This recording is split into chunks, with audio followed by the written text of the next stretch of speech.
জিলহজের চাঁদ ওঠার পর থেকে নিয়ে জিলহজের প্রথম 10 দিন যে কোনো নেকামল বেশি বেশি করে করতে হবে। বিশেষভাবে কি কি কাজ করবেন? নাম্বার 1, সাধারণভাবে নেকামলগুলো করবেন, যে কোনো নেকামলটা এই 10 দিনে বেশি বেশি করবেন। দ্বিতীয়ত, এই 10 দিনে আল্লাহর জিকির বেশি বেশি করবেন, আল্লাহর স্মরণটা বেশি বেশি করবেন। তাকবীর, তাহলিল, তাহমিদ, আল্লাহু আকবার, আল্লাহু আকবার, লা ইলাহা ইল্লাল্লাহ, আল্লাহু আকবার, আল্লাহু আকবার, লিল্লাহিল হামদ বেশি বেশি করে পাঠ করবেন। তৃতীয়ত, এই 10 দিনে যাদের সামর্থ্য আছে তারা কোরবানি করবেন, যারা কোরবানি করবেন তারা নখ চুল ইত্যাদি কাটবেন না এই 10 দিনে। চাঁদ ওঠার আগে আগে কাটবেন আর কোরবানি পরে কাটবেন। এই 10 দিনে যাদের হজ করার সামর্থ্য আছে তারা হজ করবেন, যারা কোরবানি করার সামর্থ্য আছে তারা কোরবানি করবেন।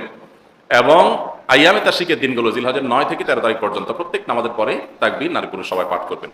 আর এই 10 দিনের মধ্যে আরাফাত দিনে রোজা রাখবেন, সম্ভব হলে প্রথম 9 দিনে রোজা রাখবেন, সেটাও বিনা হাদিস দ্বারা প্রমাণিত। তো জিলহজের প্রথম দশকের এই দিনগুলোতে নেকামল আমরা অনেকেই করতে যাই না, কিন্তু করা উচিত।